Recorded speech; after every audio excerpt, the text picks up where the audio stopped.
Olá a todos, vamos agora para a nossa terceira aula da unidade 5. Nesta aula, iremos estudar as integrais duplas em retângulos, apresentada na seção 5.2. Bom, é um assunto um pouco abstrato e por isso nós iremos apresentar as ideias gerais necessárias para o desenvolvimento desse assunto. Bom, do cálculo 1 é apresentado a definição de integral dupla no intervalo AB, ou seja, a integral dupla de A até B de f de x dx é o limite, quando n tende a infinito, do k variando de 1 a m, desse somatório, de um f de x asterisco delta x. Geometricamente, a integral definida, ela é igual à área abaixo desse retângulo curvilíneo, em que na esquerda nós temos a reta x igual a A, limitado à esquerda pela reta x igual a A, limitado à direita pela reta x igual a B, limitado inferiormente pelo eixo x e superiormente pelo gráfico da função y igual a f de x. Claro que, nesta primeira abordagem, considera-se que a nossa função é positiva, tá? Nesta figura também podemos ver vários retângulos. A soma das áreas desses retângulos que compreende quando n vai para infinito, ou seja, quando aumentamos indefinidamente o número de retângulos, nós temos a integral definida. Por isso que a integral definida é apresentada como um limite de um somatório. São somatórios de retângulos de base ΔX e altura f de x asterisco. Tá? Então, eu somo todos os retângulos, tem a área aproximada, e aplico o limite quando n tende a infinito. Bom, se eu estou aplicando o limite, então, essa integral definida de a até b de f de x dx, né, para a sua existência, irá depender da existência de um limite de somas. Mas tem um teorema em análise matemática que garante que se a função f é contínua no intervalo AB, então esse limite existe. E neste caso, dizemos que a nossa função é integrável, tá? Não vamos entrar nesses detalhes técnicos, mas a partir dessa definição, nós temos as propriedades das integrais definidas, que iremos comentar agora. A integral definida de B até A, de f de x dx, é igual a menos a integral de A até B, de f de x dx. Ou seja, se invertemos os limites de integração, temos que colocar um sinal negativo na frente da integral, tá? Essa é a primeira propriedade da integral definida. A segunda propriedade diz o seguinte, que a integral definida de A até C de f de x dx é igual à integral definida de A até B de f de x dx mais a integral definida de B até C de f de x dx. Ou seja, eu posso então, entre aspas aqui, descansar num ponto intermediário B, onde esse ponto está entre A e C, tá? E a terceira integral, ela é intuitivamente válida, mas pode se provar rigorosamente, que a integral de A até A de f de x dx é zero. Realmente, entre A e A, não temos área nenhuma. Vejamos, então, como o conceito de integral definida para a função de uma variável pode ser estendido para funções de duas variáveis. Temos, então, aqui em cima, o nosso sistema de coordenadas cartesianas tridimensionais, a nossa função z igual a f de xy, o seu gráfico está aqui em cima em amarelo, tá? E a projeção desse gráfico no plano xy é o retângulo de lados começando em A, terminando em B, e também o outro lado começando no ponto C, terminando no ponto D. Portanto, a região definida pelo gráfico dessa função é uma região retangular, uma região R retangular, que é o tema desta aula aí, a integrais duplas em retângulos, tá? Bom, vamos pegar essa região retangular, vamos ampliar e desenhar aqui ao lado, no sistema de coordenadas cartesianas xy, tá? Vou comentar brevemente o que será feito. No eixo x, nós vamos colocar uma partição do intervalo AB. Então, eu divido ele em n pontos, x1, x2, tá? Onde o xn é o b. Cada diferença entre o xi e o xi menos 1 é o ΔX, é a largura de cada retângulo. Eles não precisam ser igualmente espaçados, mas para a compreensão do nosso assunto, iremos supor que sim, eles são igualmente espaçados. Mesma coisa irei fazer no eixo y, olha, eu particionei, eu dividi o intervalo CD em n pontos aqui, tá? No eixo x será m de Maria, m pontos, e aqui n pontos, tá? E, então, dessa forma, nós temos uma malha quadriculada no nosso sistema de coordenadas cartesianas, tá? E vamos pegar um ponto interno dentro dessa malha e calcular a função nela. Então, para cada retângulo desse aqui, ó, cada lotezinho desse aqui nessa quadra, nós vamos calcular a f e calcular o volume desse prisma. Portanto, aqui na figura ao lado, nós temos aqui a nossa região R e ela já formada por vários prismas justapostos, todos em contatos com o gráfico da nossa função z igual a f de xy. Então, nessas condições, olha, vamos ver aqui alguns conceitos. A nossa função f, ela é definida no retângulo, na região R, que é o intervalo AB, cartesiano intervalo CD. Mas quando você faz um produto cartesiano de dois intervalos, você tem um retângulo, uma região retangular. Ou seja, é o conjunto dos pares xy que estão no espaço R2, que é o plano cartesiano, tal que x é maior ou igual a A e menor ou igual a B, e meu y é maior ou igual a C e menor ou igual a D. Então, essa é o nosso retângulo, é a nossa região retangular. Acima de R e abaixo do gráfico de z igual a f de xy, definimos o sólido S.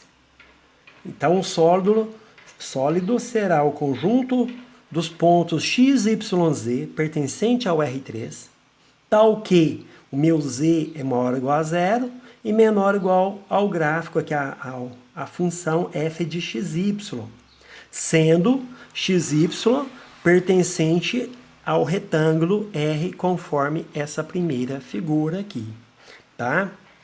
Bom, em seguida, nós calculamos o volume de uma caixa, na verdade é um prisma, é o V e J. Ele vai ser o F em X asterisco IJ, Y asterisco IJ, ou seja, um ponto interno na nossa malha ali, vezes a área da base desse prisma. A área da base é ΔX vezes ΔY. Então, esse é o volume de um prisma. Se eu queira saber o volume de todos eles, eu realizo o somatório. Então, o volume do meu sólido S, que está abaixo do gráfico de z igual a f de xy, acima do plano xy e delimitado também pelo retângulo R, tá? Tá aqui. Ele é aproximadamente igual a esse somatório duplo de J1 a M e 1 a M. O M é o número de divisões que eu realizei no eixo Y. E o M é o número de divisões que eu realizei no eixo X. Vai ser o somatório duplo da função calculada em algum ponto interno do meu terreno aqui, ó, de cada lotezinho, tá? Vezes ΔX vezes ΔY. Mas eu quero saber o volume exato. Eu não quero esse volume aqui, ó, desse prisma todo torto, cheio de falhas aqui na parte superior. E o que eu devo fazer para melhorar o meu volume? Eu aplico o limite. Eu aumento o número M e aumento o número M. Então eu aplico o limite, um limite duplo, tá? No somatório duplo vezes a função aqui, tá? E esse limite, vamos escrever aqui também, olha.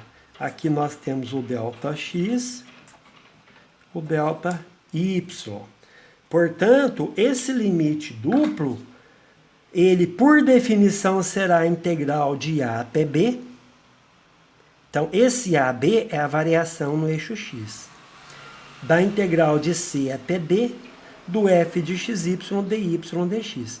Então, é assim que se define uma integral dupla em um retângulo. É um conceito abstrato, mas vocês verão em breve que o cálculo da integral dupla em um retângulo é muito simples. É claro que, se a minha função f de xy é maior ou igual a zero no meu retângulo R, então, pela forma que construímos aquele somatório duplo e aplicamos o limite, quando m vai para infinito e m vai para infinito, a integral dupla na região R, é assim que se denota, representa o volume do nosso prisma limitado superiormente pelo gráfico da nossa função z igual a f de xy. Então, nós temos a expressão aqui, a integral dupla, que o valor numérico dela é o volume do nosso prisma. Ela é a integral dupla de f de xy, então nós integrando a nossa função f', variando. Ó, um detalhe importante, coloquei aqui em azul. Eu escrevi dy dx, então vamos fazer a variação no eixo y. E o meu retângulo no eixo y varia de y igual a c a y igual a b. E depois eu tenho o outro elemento infinitesimal aqui, o dx. E fazemos a variação do retângulo em x. O x varia de a até b. Então, é assim a nossa integral dupla. E esse elemento que dy vezes dx, ele é conhecido como elemento infinitesimal de área dA. Bom, mas poderíamos também ter calculado o volume V do mesmo prisma da seguinte maneira: integral dupla na região R de f de xy dA igual... Observe agora, olha, vou inverter a ordem de integração. Ao invés de eu escrever dy dx, vou escrever dx dy. Lembrando, então, que se o elemento infinitesimal é interno, é relativo à integral interna. Então, está aqui o dx em verde, colocamos, então, a variação de x na integral interna. E meu x varia de a até b, que é os limites do meu retângulo. E o meu dy é integral externa e a variação de y vai de c até d. Tá? Então, para calcular o volume de uma caixa retangular, tá? Um prisma de base retangular, mas cuja a parte superior é o gráfico de alguma função de duas variáveis positiva, nós temos essas duas expressões aqui. A integral dy dx, que será muito vista na unidade 5, e a integral dx dy, que iremos também utilizar. Raramente, mas iremos utilizar, tá? Então, isto é conhecido como a mudança de ordem de integração. É quando você troca o dy dx por dx dy, tá? Para ficar claro essas ideias, vamos resolver o exemplo 5.5. Vamos ler o enunciado. Calcula o volume dos sólidos abaixo, definido pelos gráficos das funções em cada retângulo dado. Tá? Neste caso, nós iremos resolver aqui nesta nossa aula apenas a letra A. A letra B, vocês podem ler a resolução na unidade 5, tá? Então, vamos ler a letra A. A nossa f de xy é x mais 2y. Então, lembrando lá da unidade 1, trata-se de um plano no espaço tridimensional, o gráfico dessa função. Agora, o nosso retângulo é os pontos xy que pertence a R2, tal que o meu x varia de 0 até 2 e o y varia de 1 a 2. Então, observe que eu já destaquei aqui, olha, o limite inferior em x, o 0, vai ser meu A. O limite superior, o B. O limite inferior em y, o C. E o limite superior em y, o D. Tá? Vamos resolver, então, esta letra A. Bom, eu vou usar a primeira expressão aqui em cima para calcular o volume desse sólido. Então, eu vou integrar no formato dy dx. Vamos lá.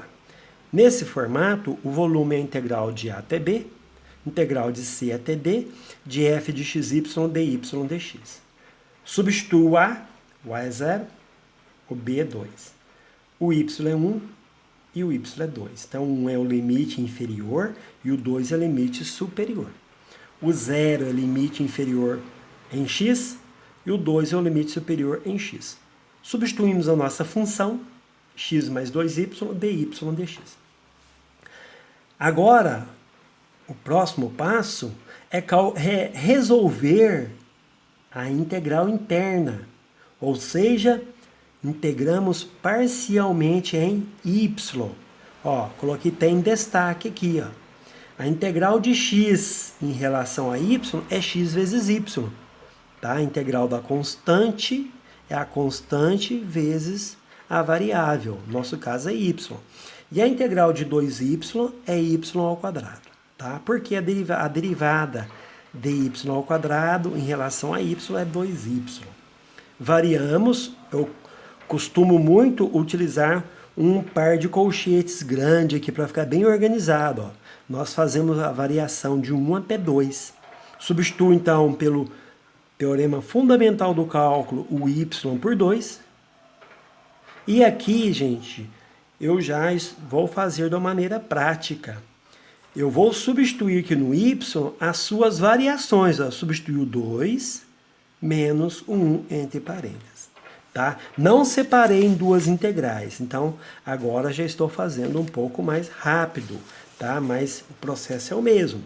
Mesma coisa aqui também, mas no lugar do y eu substituo 2, 2 ao quadrado, tá?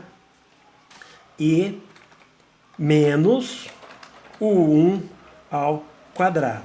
Vamos aqui, ó, fechar o colchete aqui também, né? Como foi aberto ali.